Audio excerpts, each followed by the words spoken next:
안녕하세요. 이번 시간에는 화산이 우리에게 끼치는 영향에 대해 알아봅시다. 땅속으로 들어갈수록 온도와 압력이 높아집니다. 이런 고온고압에 지하 깊숙한 곳의 용융 상태 물질을 마그마라고 합니다. 암석이 녹아있는 거예요. 마그마는 간혹 지표에 약한 틈새를 뚫고 올라와 분출하는데 이러한 현상을 화산활동이라고 합니다. 화산활동으로 분출되는 물질을 모두 통틀어 화산분출물이라고 해요. 화산분출물은 크게 화산가스, 화산쇄설물, 용암이 있습니다. 먼저 화산가스는 마그마에 녹아있던 기체 성분이 빠져나온 것으로 그림에서 화산재와 하얀색 구름이 보이죠. 대부분 화산가스는 수증기로 이루어져 있어서 화산가스가 대기 중으로 나오면 화산위로 구름이 형성이 됩니다. 또 이산화탄소는 지구온난화를 심화시키는 건 다 알죠? 이산화황은 유독가스로 식물을 죽이고 산성비를 만들어 토양을 산성화시키는 등의 피해를 줍니다. 화산쇄설물은 마그마가 지표를 부수고 나오면서 생성되는 고체 물질로 입자 크기에 따라 명칭이 다릅니다. 사진을 보시면 다양한 크기의 화산쇄설물이 보이죠? 특히 화산재는 성층권까지 올라가 지구 기후에 영향을 주고 화쇄류를 만드는 등 가장 큰 피해를 주는 원인입니다. 여기서 화쇄류란 화산쇄설류로 가스, 화산재, 용암 등이 뒤엉켜서 이렇게 내려오는 현상을 얘기합니다. 화산가스에 의한 폭발이 심할수록 화산쇄설물은 증가하는 경향을 보여요. 마지막으로 용암은 마그마에서 화산가스가 빠지고 남은 물질을 말합니다. 이 용암 속의 실리카 함량에 따라 화산의 성질이 결정되는데 복습해 볼게요. 현무암질 용암이 가장 깊숙한 곳에서 생성되므로 온도가 높고 실리카 함량이 적고 따라서 점성이 작으니 유동성이 커서 잘 흘러가겠죠. 용암이 작으니 용암 속의 기체가 잘 빠져나갈 수 있습니다. 기체 함량이 적으니 분출할 때 조용히 분출하는 분출량을 가집니다. 기억이 안 나는 사람은 화성암 파트 다시 살펴보도록 하세요. 자, 결과적으로 두 가지 유형의 화산이 존재하게 됩니다. 정말 크게 봤을 때 하와이 화산의 경우 현무암질 용암이 분출해서 용암류에 의한 피해가 발생을 많이 하게 되고 필리핀 화산의 경우 유문암질 용암이 기체가 강력한 폭발을 일으켜 화산쇄설물과 화산가스가 폭발적으로 형성하게 됩니다. 화산은 관광지 개발, 온천, 지열 발전 등의 좋은 점도 분명 존재하지만 이렇듯 여러 피해를 주는 자연재해입니다. 특히 화산활동의 피해는 70% 이상이 화산재로 인한 피해인데 영상을 보면서 수업 마무리할게요.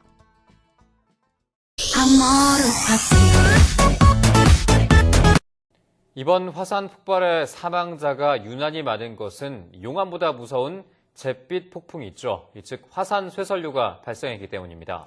네, 용암과 크고 작은 암석이 화산가스와 한 덩어리가 돼 덮쳐오는데 워낙 속도가 빨라 피할 수 있는 방법이 없습니다. 정혜은 기자의 보도입니다. 화산이 폭발하는 순간 뜨거운 용암이 솟구치고 검은 화산재가 수십 킬로미터 상공까지 치솟습니다. 1200도의 뜨거운 용암이 강처럼 흐르며 주변을 불태웁니다. 하지만 실제로 가장 큰 피해를 주는 것은 용암이 아닙니다. 화산재가 분출하다 갑자기 산 아래로 흐르는 화산 쇄설류입니다. 쇄설류는 용암과 암석 파편, 화산가스가 한 덩어리가 돼 시속 130에서 180km로 빠르게 주변을 덮칩니다. 따라서 사람이 쇄설류를 보고 난 뒤 대피하기는 사실상 어렵습니다. 온도도 500에서 700도에 달해 나무에 닿으면 화재가 발생하고 생물은 심각한 화상을 입게 됩니다. 특히 뜨거운 재가 코로 들어가면 호흡기 점막이 손상돼 숨을 쉴 수 없습니다. 화산 피해는 화산 주변에 사람이 얼마큼 몰려 있었느냐 이런 게 다르지만 통상적으로 화산재에 의한 피해가 가장 크고 이것이 통계적으로 보면 한 70% 이상으로 나타나 있습니다. 대표적인 화산 재앙으로 알려져 있는 폼페이에서 발굴된 시신들이 모두 웅크린 채 발견되는 것도 화쇄류의 뜨거운 열기 때문입니다. 화쇄류 다음으로 위험한 현상은 분출물들이 물과 함께 흘러내리는 화산성 홍수인 나하르, 경사면을 따라 시속 100km로 흐르기 때문에 주변을 휩쓸어 버립니다. 특히 기존 분화구에 고여있는 물이 많을수록 위협은 더 커집니다. YTN 정혜윤입니다. 폭발 조짐을 보이는 필리핀 중부의 마yon 화산에 또 다른 재앙 가능성이 주민들을 위협하고 있습니다. 화산 분출물을 산 밑으로 쓸어내리는 화산 이류라는 현상인데 순식간에 마을 전체를 매몰시킬 수도 있어서 비상이 걸렸습니다. 임장혁 기자입니다. 열흘 넘게 폭발적 분화가 이어지는 필리핀 마연산입니다. 이미 주민 수천 명이 대피한 상황에서 엎친 데 덮친 격으로 폭우가 쏟아졌습니다. 이러면서 분화구 주변에 쌓여있던 화산 분출물이 빗물과 함께 흘러내리고 있습니다. 화산 이류가 발생할 조짐입니다. 화산 이류란 화산재와 암석 등이 폭우로 인해 산사태처럼 빠르게 산기슭을 타고 쏟아져 내리는 현상입니다. 속도가 초당 수십 미터에 이르기 때문에 인근의 마을이 순식간에 묻힐 수도 있습니다.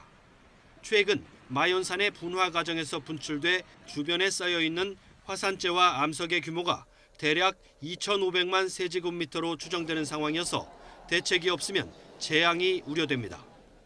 Bihira ito na may mayon eruption at meron tayong tail end of the cold front na nagbibigay sa atin ng matinding pagulan. Yung kombinasyon na ito is 마연산에서는 실제로 지난 2006년 집중호우로 인한 화산 이류가 발생해 약 1,000명이 목숨을 잃었습니다.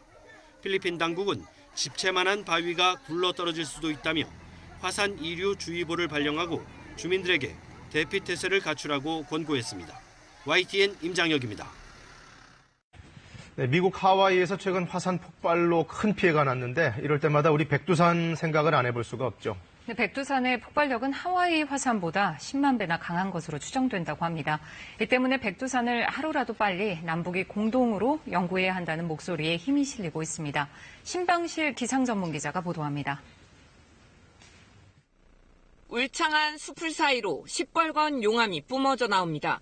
긴급 대피령이 내려지는 등 피해가 속출하고 있습니다.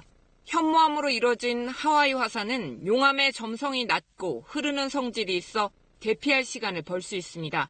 반면 백두산은 점성이 높은 유문암 성분으로 가스가 축적됐다 한 번에 대폭발로 이어질 수 있습니다. 942년 밀레니엄 대분화 당시 백두산의 분화 지수는 최고 수준인 7, 현재 하와이 화산보다 10만 배나 폭발력이 강했습니다. 2002년 무렵부터는 지진이 급증하는 등 화산 활동 재개 움직임이 감지됐습니다. 화산 분화가 임박하면은 화산성 지진이 증가하고 화산성 가스의 성분이 변화하고 그리고 지각이 부풀어오르는 등 전조현상이 일어나게 됩니다. 이후 평양지진국은 영국 연구팀과 백두산 하부 지각이 일부 녹아 변형됐다는 공동 연구 결과를 발표했습니다. 백두산 분화가 시작되면 남한까지도 피해가 예상되지만 현재로선 자료 접근이 어렵습니다.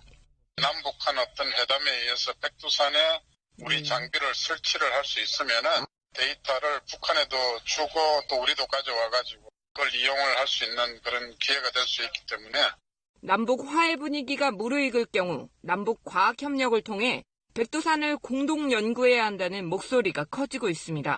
KBS 뉴스 신방실입니다.